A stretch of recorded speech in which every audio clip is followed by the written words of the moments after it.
yourself in. Perfect. Hi, everyone. Good morning. My name is Jennifer Barrera-Wandry, and I'm the Associate State Director of Outreach and Advocacy for AARP in Houston, Texas. I am with AARP, and AARP is a nonprofit, nonpartisan social mission organization that focuses on helping people 50 plus live their best life and choose how they live as they age. So we're so happy to be here today. And of course, we love this program, and Melissa always does a great job. So I'll leave it to her and she'll take it from here. Thank you so much. Oh, thank you. And if you could make me a co-host, then I can help Oh, you yes. let folks in and also mute as well. So just as a gentle reminder that Jennifer is recording, but she's likely penned me so that I'll be the one on the recording. And if you haven't, Jennifer, you'll want to go ahead and pin me. So on your end, I'm the face they see as opposed to the gallery of folks. Perfect. And so everyone is muted for the moment. And at any time, of course, you're welcome to unmute yourself. If you, by doing so, sometimes that puts the camera on you, so you can always turn the camera off as well. You can also communicate via chat and leave your camera on, because I can see you even though the recording can't. And it's lovely to be able to connect with you in that way. And that is the perfect segue into what our topic is today, which is creating meaningful connections. And it is possible. As I kind of continue to scour the research on how we co-regulate, which is kind of a big word for being able to have a meaningful connection. In other words, my nervous system connects with your nervous system, and we either have a trust response, or if we don't have a trust response, then there's something dysregulated in our nervous system. And so we'll talk today a little bit more about that. We talked a little bit about the nervous system last time, which I think is so important to kind of understand the foundation of this concept. So we'll do a little bit of a review there. But the menu today, which I'm excited about, is, infusing mindfulness. And mindfulness is our ability to become aware of something, being able to be that the non-judgmental observer, which is not our natural instinct as humans, because already we've decided if something is pleasant, unpleasant, or neutral. And we usually decide in our nervous system in an instant. But it's creating a pause so that we can observe the situation and then respond rather than react. And there is a huge buffet of tools for mindfulness, which is what we've been going through in this series. And so I'm hoping that one thing will resonate with you today. And I love, and I'll go ahead and share my slide, because I think this is a great starting point for us in terms of what we hope to gain from our experience today. So if you haven't heard of the speaker and author Priya Parker, I totally geeked out because she came to my hometown, and I sat up right in the front row and had my book ready to be signed. I was a little bit of a fan. So Priya Parker is, she's written a wonderful book called How We Gather, and how do we create these meaningful spaces that have a sense of intention and purpose. Not everything, right, has to have like a formal intention, but if you think about it, everything that you do has a purpose toward it, even if it's unconscious, right? So whether I'm sitting at the breakfast table, with my son in the morning, because we both get up, we both, right, have the intention to have that, and then we leave. How do we interact really sets the tone for the day. When I come to work, I certainly don't come here just necessarily out of the goodness of my heart. Although I love what I do, I also get paid to be at work, right? So there's an intention, and how we show up and how we arrive and how we work with others in a particular space has meaning and has purpose. So today, I had posed this question before we hit the record button. Um, what is your intention for coming today? And some people shared boundaries. Others were interested in meaningful connection. But at the root of it, what do you want to be different because of how we spent time together? So a couple of thoughts kind of come up to mind when I think about this, because I don't just show up, right, and listen to someone for an hour just right because I have the extra hour. There's a need underneath there. So my curiosity is, what is it that you need today? What's underneath the reason for showing up, for either watching this later or for arriving in person? And if you can even go another level, okay, so my need is, maybe it's just connection. Well, what's underneath that need? Oh, maybe I'm feeling frustrated with the person I care for if I'm a caregiver and we're not connecting well. Okay. Well, what's underneath that? Oh, well, maybe I'm exhausted. Maybe I'm tired. Maybe I'm lonely. So my offering for you is just to take a moment, and we'll take our eyes just a little bit off the screen and just breathe together for a moment, but just noticing, really asking yourself the question, what's showing up for you? What is it I need by showing up today? And then whatever thought comes to mind, and then maybe what's underneath that? And then maybe you've got another thought about what it is you need, and then what's just a little bit underneath that. So asking yourself the question 3 times.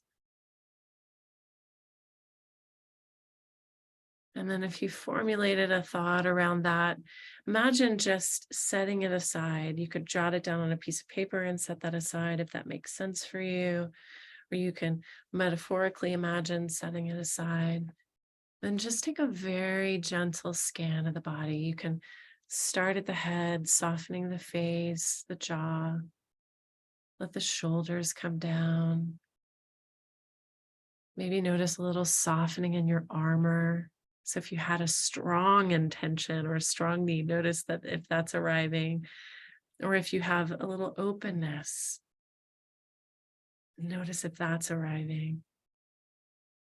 Keep moving down through the body and notice if you can feel whatever's connected to the ground or your seat or your chair. Sometimes it's feeling your hands in your lap. Sometimes it's feeling your seat connect to the chair. Sometimes it's the feet against the floor. Just noticing. And then allow yourself to sigh or exhale, and you can bring your attention back to the screen when you're ready. So feel free to add in the chat if that was something that you would like to respond to collectively. One thing I've noticed, and you've probably observed this too by participating in a few of these Zooms, the more you participate, right, the more you remember. And also letting this be an active part of your experience later. So I've heard this as a 2, 3, 5, 7, and I'm sure it's just a catchphrase someone came up with. So see if you can reflect 2. So then the second day after you've heard it, and then your third day, and then the 5th day, and then a week later. So what is it that's kind of stuck with you or continues to stick with you? Those kinds of processing, whether it's in the body, just noticing how you feel, or cognitively, what emotion kind of comes up for you with this experience, will help you, right, integrate it into your life. So the power of connection. So our connection to others is only as powerful and deep as our connection to ourselves. And for some of us, it's like, oh yeah, I really felt connected to my chair just now, or I really felt a sense of relief, or maybe tension dissipated, or maybe some of you thought, well, I don't feel anything. Like I'm just going through the motions, or maybe being still, you felt tired. So just noticing how you arrive for yourself, how you're connected, how much you can observe will help you shine a light on how you interact with others. Um, I like this little cartoon.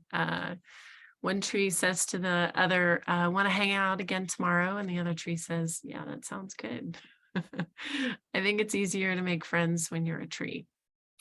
Yeah. Um, I don't know about any of you, but it is so prevalent and so difficult for me the older I get to make really meaningful friends. And I find that, I might meet an array of acquaintances, but maybe only one kind of sticks. So, what is that magic ingredient for us to be able to cultivate that sense of connection? And I would say the components of connection are open mindedness, curiosity, empathy, and flexibility. When we're looking at the power of connection, there is a lot of noise in our world and not a lot of quality of connection. Um, Vivek Murthy, who is the Surgeon General of the United States, I don't know if you're familiar with this, but each Surgeon General tends to make a particular topic their mission. I remember when I was a kid, I think it was like smoking. And as I got a little older, it was like exercise, right? So like, each one of them sort of has their own little thing that they feel is the topic for the United States while they're serving in their position. And what he found as he kind of surveyed throughout the United States, he would go and do these town halls. Loneliness is one of the greatest epidemics that we have. And while we are even more connected than ever with technology, it doesn't mean that we are more connected viscerally and with meaning. He goes on to write, because he's a very busy person, someone reflected to him, Vivek, your problem is not that you don't have friends. Your problem is that you're not experiencing friendship. Your problem is not that you don't have friends. Your problem is you're not experiencing friendship. And so how do we, right, experience friendship? And I think there are times that I always look at it like caregiving, parenting is the same, friendships are similar, right? There's going to be days where you're in a bit more high needs. So your scale is going to weigh pretty heavy, and you need to rely on those that you trust and those who help you feel safe, right, and embodied. And there's going to be other days where you're like, man, I'm just rocking the world. It's been a while since I felt I was rocking the world, but you know what I mean, right? You have your good days and you're like, yeah, I can carry this. I can carry my friend's sadness or grief in this moment. And there's other days where you're expected to do that and you're down here. So how can you continuously check in with yourself on these things? Open-mindedness, curiosity, empathy, and flexibility. These are really the 4 C's, as Brene Brown, who is someone I truly admire on this realm of emotions. I know I've mentioned her book before, and I have probably every page posted noted, but her book, The Atlas of the Heart, is absolutely amazing. And she identifies over 80 different emotions and really teases apart the nuances of these different emotions and how we experience them. And connection and disconnection is one of them. Where disconnection is, right, it comes from the root of loneliness or isolation, social exclusion or rejection. And if you think about disconnection, And those feelings, even just mentioning social exclusion and rejection, like I feel a little heaviness there in the heart. When we experience emotional pain, and those kinds of things could be defined as emotional pain, they're the same neural pathways as physical pain, the same. So we can feel those pangs of loneliness or disheartened. It hits the same neural pathways when we think about the nervous system in terms of threatened, fear, anxiousness, similar symptoms. This question of open-mindedness is what I hope that you have arrived with today. So my curiosity is, how open-minded are you on a scale of 1 to 10? So 1 being just not at all, like I'm immovable, I'm a stone. 10, like I can change my mind so easily. It doesn't take a lot to convince me. I have a lot of faith. Maybe you have that quality of faith. So where do you lie on that scale? And you might just jot it down and see if it shifts or changes as we talk about the components of when we look at open-mindedness, it is welcoming new ideas, arguments, and information you typically don't align with.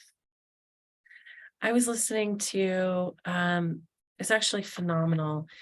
She wrote the book Educated, and her name is slipping my mind, but it was been on the New York Times bestseller list for a very long time.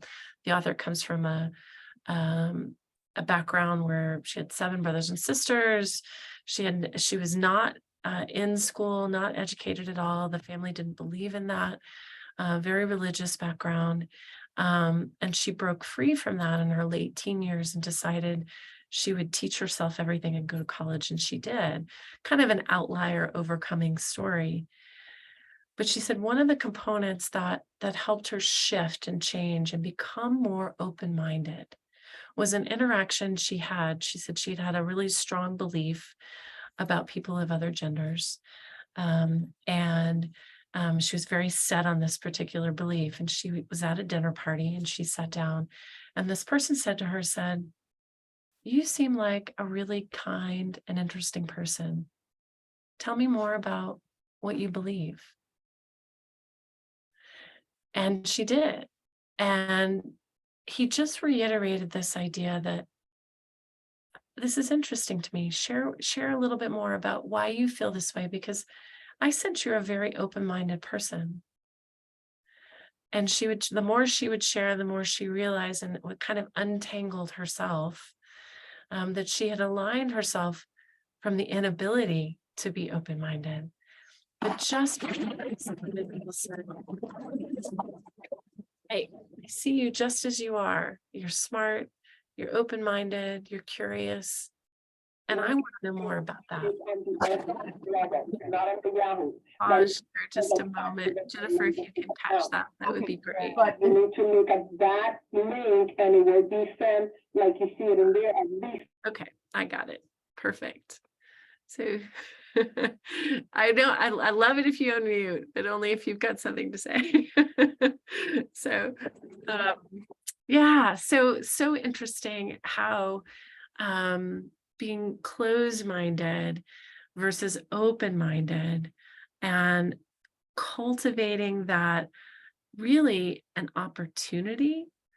And the way that we do that in others, and someone brought up earlier, well, how do we work with boundaries in terms of open-mindedness? And so boundaries, by simple definition, are what is okay and what is not okay for me. And you typically align your boundaries. A simple way to do it is to align them with your values. So if I'm going to align my what is okay and what is not okay with my boundaries, it can look something like appropriate and inappropriate touch, for example. So I would prefer for someone I don't know not to come up and and hug me if I haven't met them before, right? But if I've had an introduction and they say, oh, would it be all right if I give you a hug? Well, of course, it feels inviting. It feels now that I'm in charge, right? I have the ability to give them permission, right, to engage in that opportunity to touch. So knowing what your values are. So I value the ability to choose. I value my own agency. There are so many examples on boundaries, and boundaries specifically in terms of caregiving. A number one boundary would be safety, right? We want to make sure that the individual we care for is safe. So there's no question, even if they love this thing that might make them unsafe, there's no question that thing should probably not be accessible to them if it could harm them. There's no question. What's okay and what's not okay are much easier to understand when we define what is important to us, and that involves boundaries and values. So open-mindedness, right, is an opportunity to create some malleability in the boundary we've created in our thinking. So if we have a strong boundary of what's okay and what's not okay, that doesn't necessarily affect our core values, so safety, right? To me, that's just a given in terms of boundaries. But in terms of other areas, if someone else's belief is slightly different from mine, can I at least be curious and open-minded to hear? I love this definition. Mark Nepo says, true listening is when we lean in to be changed by what we hear. True listening is being able to lean in and be changed by what we hear.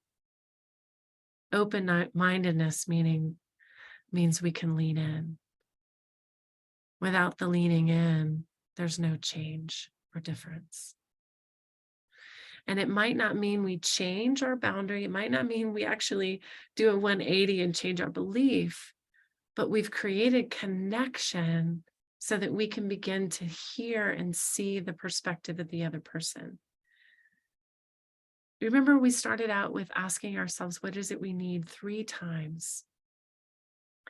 Whenever I'm incurring a situation where I don't really understand something and it feels like someone just says, I do this a lot with my teenager, sometimes things are just a no. Like, I don't really have a lot of explanation. Just my intuition is, no, I don't know. And he's so good at the 3 questions. Why is that, Mom? Well, I have a gut feeling. Well, what is that gut feeling? Well, it's really late at night and I'm curious about your safety. Oh, okay. Is it my safety, Mom, or is it your safety? Like, is it my need, right, to feel like I need to control, or is he really going to be safe there? He's so good at the 3 questions. So my curiosity for you this week, if that sounds like it's something that resonates, when you're having a conversation with someone, are you able to go a little bit deeper, a little bit deeper? What's the need underneath that? And what my son was able to uncover was I had the need to feel some safety. Even though I knew he would probably be fine, he was right. It was my need. So we bargained a little bit. He would text me and let me know. Yeah, so where he was, send a little picture, and he was fine with that. So sometimes just kind of redefining and being open and willing makes a big difference. This next principle is curiosity. Now, curiosity is that desire to investigate and learn. So we can be open-mindedness, but how do we cultivate, right, that inquisitive nature and interest in others? And I find this is also specifically challenging when we're charged with the care of another person, because we see right? We have our own needs. Maybe we have a time schedule or a time crunch, or things need to happen in a certain way. Or as caregivers, we often have the belief that we're the only ones that can care for this person in the right way, right? So I would get really curious about that. Is that true? Is that really true? What's underneath that? And it might be that they have immaculate care with you.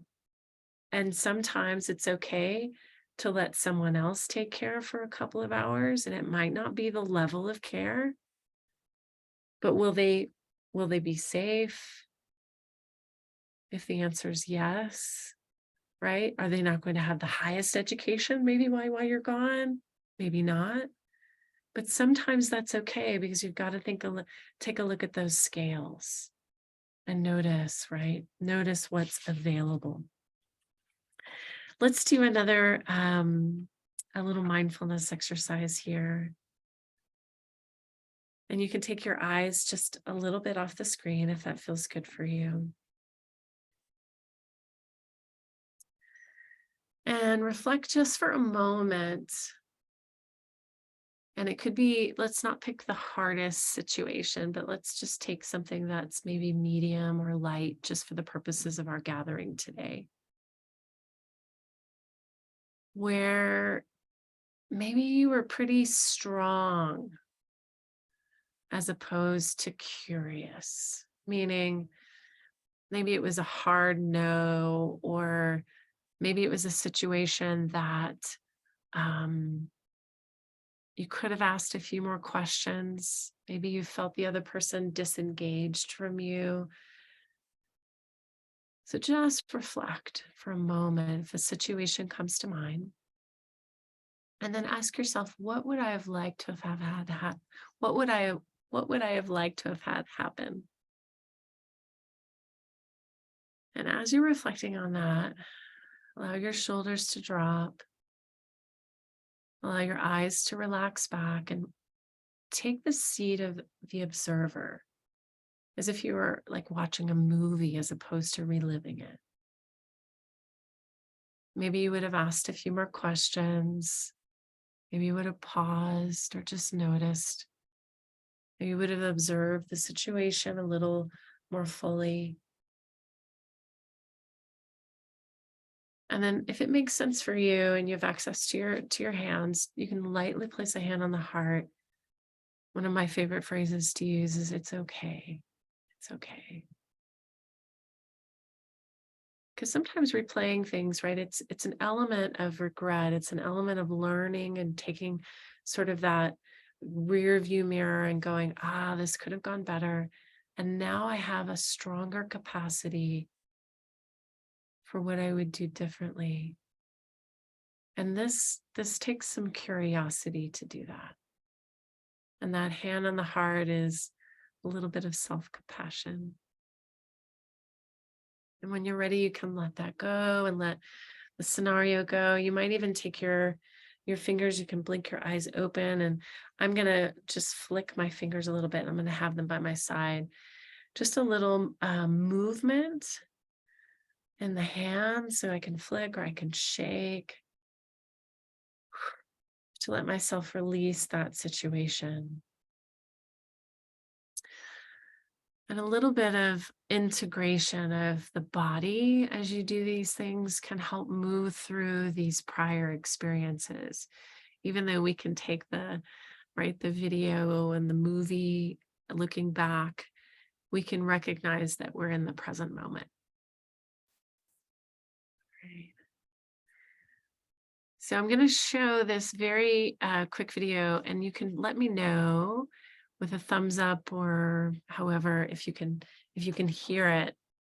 There is a difference, and Brene Brown talks about that. There is a difference between compassion and empathy. Compassion has an action component to it, meaning compassion is where we're able to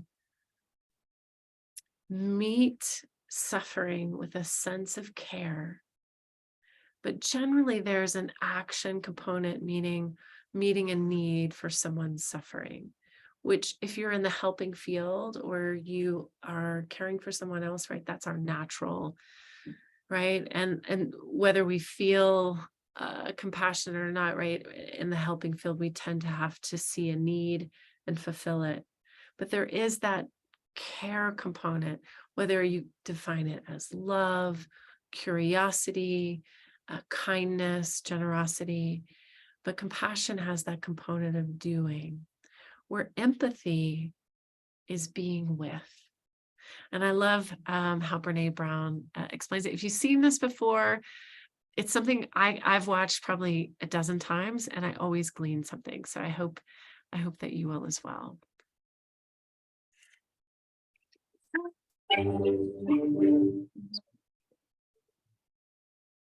Let me know if you can hear it by a thumbs up. So what is empathy and why is it very different than sympathy? Empathy fuels connection. Sympathy drives disconnection. Empathy, it's very interesting. Teresa Wiseman is a nursing scholar who studied professions, very diverse professions where empathy is relevant, and came up with 4 qualities of empathy. Perspective taking, the ability to take the perspective of another person or recognize their perspective as their truth. Staying out of judgment, not easy when you enjoy it as much as most of us do. Recognizing emotion in other people and then communicating that. Empathy is feeling with people. And to me, I always think of empathy as this kind of sacred space when someone's kind of in a deep hole and they shout out from the bottom and they say, I'm stuck, it's dark, I'm overwhelmed. And then we look and we say, hey, I'm down. I know what it's like down here, and you're not alone. Sympathy is, ooh, it's bad, no, you want a sandwich? Empathy is a choice, and it's a vulnerable choice, because in order to connect with you, I have to connect with something in myself that knows that feeling. Rarely, if ever, does an empathic response begin with at least. Yeah. And we do it all the time, because you know what? Someone just shared something with us that's incredibly painful, and we're trying to silver lining it. I don't think that's a verb, but I'm using it as one. We're trying to put the silver lining around it. So I had a miscarriage. At least you know you can get pregnant. I think my marriage is falling apart. At least you have a marriage. John's getting kicked out of school. At least Sarah is an A student. But one of the things we do sometimes in the face of very difficult conversations is we try to make things better. If I share something with you that's very difficult, I'd rather you say, I don't even know what to say right now. I'm just so glad you told me. Because the truth is, rarely can a response make something better. What makes something better is connection.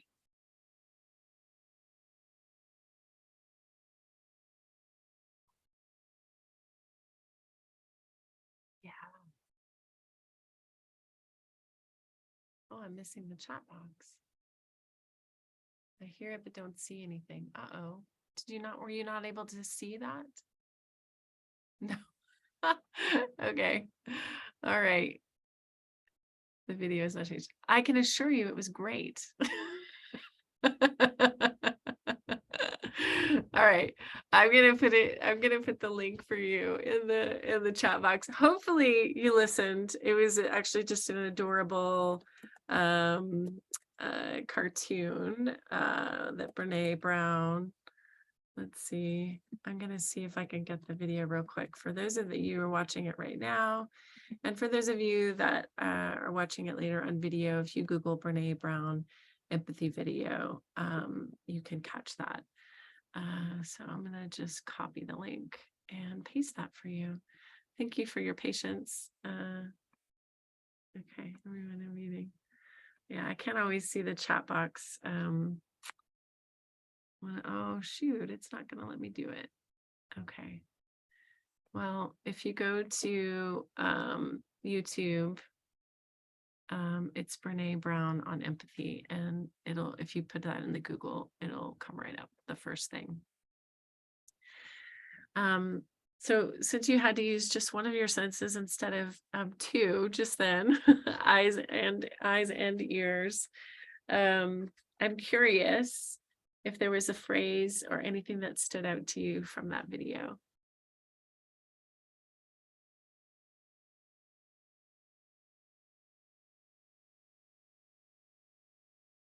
You can add it to the chat.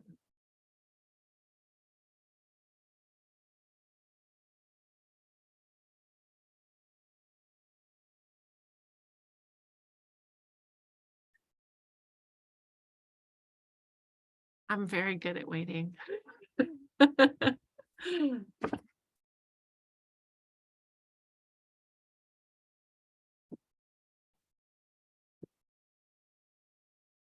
When I was in graduate school, one of the things that I would employ is, the teacher would ask questions and I always had an answer, always, because I'm full of answers. But what I worked on was the skill of just listening, because I already know what I think. And I could tell you all day long what I think. But what was more interesting to me was, how my classmates thought, what they were interested in, how they came up with that idea. And it really, really settled in for me. So one person wrote, the last two phrases, repeat them for me again. She defines empathy as feeling with people. Feeling with. I'm not sure what the last two phrases that she said, but I think one of the beautiful parts of how she explains it is there is this component, right, of being a fixer, right, and maybe a pleaser. So if there's something I can do, right, and as helpers, we constantly want to do something to make it better, make it different. But actually just being with someone creates that connection. And so she said that requires being able to see the perspective of the other person, withholding or pausing judgment, recognizing the emotion in others, and being able to communicate that. That is a huge skill. So my curiosity is, we reflected a few moments ago or a few minutes ago on a situation that you kind of wanted to employ curiosity in. So maybe it didn't go well, and we thought about a way that maybe if I were more curious, that might have gone differently. Another way to look back on that scenario or reflection, the same one if you want, or a different one, is what emotion was that person experiencing? Am I able to recognize that? Sometimes when I'll have conflicts, if my dad ever watches this, hi dad, with my dad, one of the things that I employ most of all is I'll look if he's, concerned about how I'm doing something or not doing something. My first thought is, gosh, what is that about? He seems angry. But when I get to the root of it, when I'm curious like that, and I'm with him and I'm just listening, there's fear underneath that. He's worried about me being safe, or he's worried about my son being safe, or he's talking to me about exercise again because he cares about my body. He wants me to be alive for a lot longer. So if I can go underneath it, if I can see what emotion is coming out and be curious about what really is there, I can be with him. And it's a different experience. Instead of mad at him for telling me I need to do X, Y, and Z differently, I can go, okay, I see that this is coming from a different place. not always true. Sometimes we have parents that are only in their world, and I can relate to that too. But then can we look at that also as, okay, I see that for what it is. I have a family member whose disposition because of the illness has caused them to be very different than the way they were when I was growing up. And so now, with a little bit of space, because we don't live in the same place, I'm able to instead consider them a different person. If I try to make them the person they were and how we were and the things that I really loved, right? The whole story we spin, it's just not. It's grieving a loss of relationship, a loss of that, however my expectation was, and being able to say, this is the person that's showing up now. This is who they are now. Okay. Might not be who I like, might not be agreeable, might be a temperament that is very challenging. But if I can detach that experience that I was hoping for, I can actually meet the person that's in front of me. And it makes for a much better or much more pleasant experience. It also doesn't mean that I accept harmful words, that I accept harshness on that part at all. It means I have a boundary with it. When I start to feel it going south, I say, okay, thank you very much. And I need to either excuse myself from the room, shake it off, or I need to disconnect the call and say, oh, I'm so glad you called today. I love you. Bye. I can have that boundary, and that boundary will be so different for you. But as we're meeting the people that are in our lives, whether we have a choice or don't have a choice, how can we look at them just exactly as they are? And we need to change our fences and our boundaries to deal with them differently. But if we can put on different glasses, metaphorically, and see them differently, because they are different. I'll ask you, how many of you are different from when you were younger? I hope all of you, right? So nothing more challenging than meeting somebody again 10 years later and they think you're exactly the same. Like, oh, no, I kind of grew up a little bit. I've changed a little bit. I'm not so rigid on that view anymore. So how refreshing if we can meet that person with the same type of connection. Very refreshing, I hope. Well, thank you for bearing with me on that video, and I hope that you get to take a moment to take a look at that later. I'm going to go back to our screen sharing. So empathy, feeling with people. So we started the very beginning of our conversation, we started with, in order to connect with others, we need to connect with ourselves. And I would say this is probably one of the most challenging aspects that I come across in my clinical therapy practice and working with others, but also anecdotally for myself. I'm very quick to say, I coulda, woulda, shoulda, right? Or we even did an exercise on how we could have done it differently, but then we offered a hand on our heart for it's okay for how it happened. Yeah. So when we think about self-empathy, what am I seeing or hearing that's stimulating me?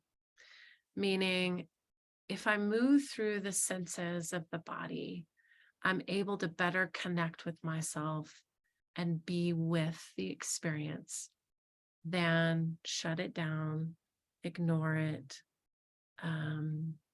pretend it didn't happen, Those are strategies for coping. And sometimes a strategy can be helpful in the nervous system. You're in a situation, a safety scenario, and you need to act quickly and take care of it.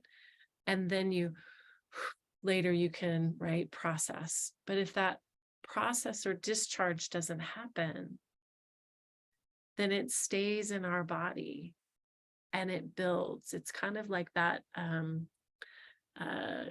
If you take a fizzy drink and you shake it up and you keep shaking it and you keep shaking it, right? Eventually, right, it's going to rupture. But if I just let the valve off a little bit, the fizzy will go down. And then it can be shaken again. And then I have to let the valve off. Self-empathy is a way for us to turn that valve or the top of that soda bottle and let some of the air out. So what are some ways that you can do that? Self-empathy is one. What's stimulating me? Well, whatever that situation that just was. What's my thinking? Am I all up in my head? Am I creating stories? Where am I feeling it in my body? A lot of times I'll feel things in my throat when I'm nervous or scared, and that's a pretty typical experience of most people when they experience fear or nervousness, right? The voice gets higher. So just noticing maybe where it shows up in your body. We've talked a lot today about needs and what kind of meeting yourself exactly where you are. And then requesting to address those needs. Self-empathy is, again, not fixing yourself. It's arriving and then allowing. Pause my screen just a little bit. Let's do just a little bit of integration with this. This is one of my favorite meditations, and it comes from Joan Halifax, who is a Zen Buddhist meditation teacher. She's actually in Santa Fe, New Mexico. But it's it's not, it's just such a beautiful, broad experience of what we all experience, of needing, right, to armor ourselves when we need to, and moments of releasing that valve, being vulnerable when we can. And that vulnerability connects us to others. So you can take your eyes just a little off the screen, if that makes sense. Maybe you've got a window near you. I feel like I have a halo today. Sorry about the window in the background, but so let your eyes fall on something beautiful, or you can close them. You could even just focus on a color. And this particular meditation focuses on the back and the front of our bodies. And again, I make some assumptions about accessibility. So feel free to substitute any part of your body that makes sense for you. And as you settle in your seat, notice the sensation of your body sitting. Are you able to allow yourself to soften in your seat in some way? So if there's some rigidity, notice that. Sometimes when I say, oh, we're going to do a quiet meditation, everyone sits up really straight. I would encourage you to see if you can have access to your breath without the rigidity. And then shift your attention to your spine, so that no rigidity, no judgment. You don't even need to evaluate how your spine is. Just notice it.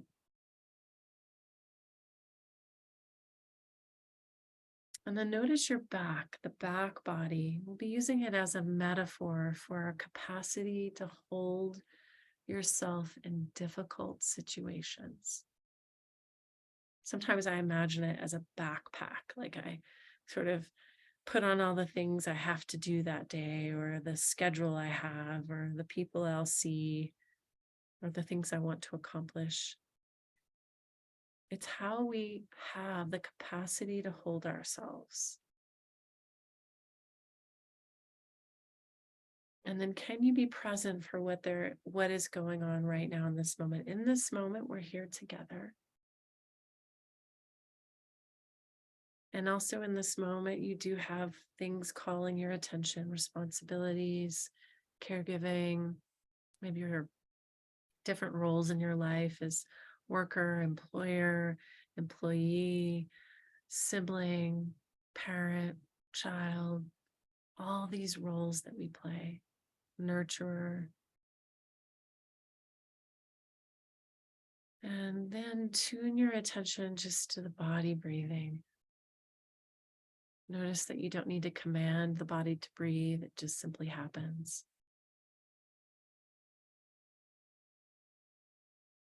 And as you breathe energy into your back, it's these things that we carry through the day. Allow yourself to exhale any tension that you're experiencing. You can silently say to yourself, strong back.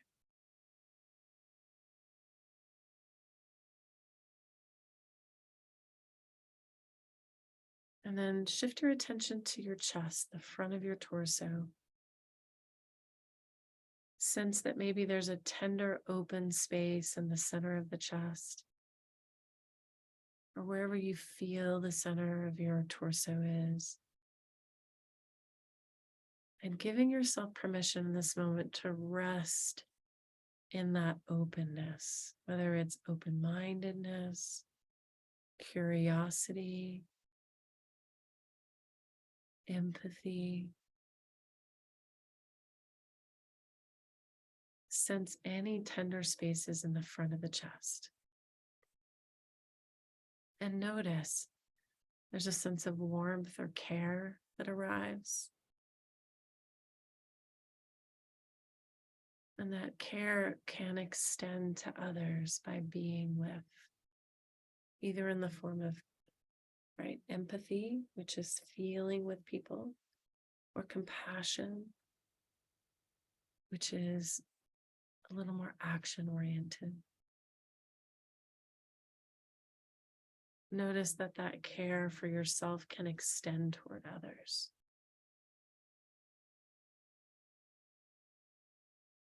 And then we'll oscillate between the two, that idea of strong back. That you hold the backpack, you hold the armor, you're able to have the capacity that you need, but you also hold a soft front, open-mindedness, curious, expansive.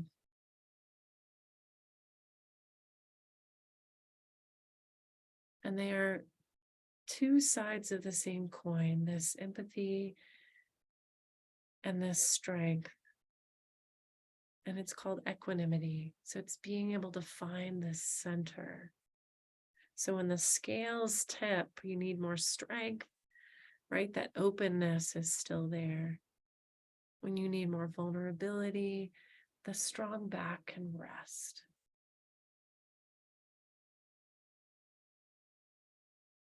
Strong back and soft front. And before you open your eyes, just notice that you're present in this space, you're present in the room that you're in. As you open them, allow yourself to take in your environment. So trying to see from the periphery, noticing as much as you can notice.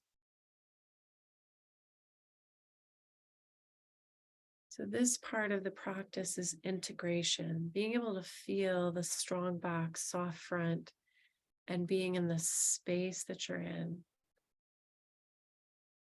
So knowing that this sense of vulnerability and strength go with you wherever you are in your day, and that you have the ability and power to tap into that at any moment. So the kind of the secret is that integration. Yeah. Just going to take a moment to scan the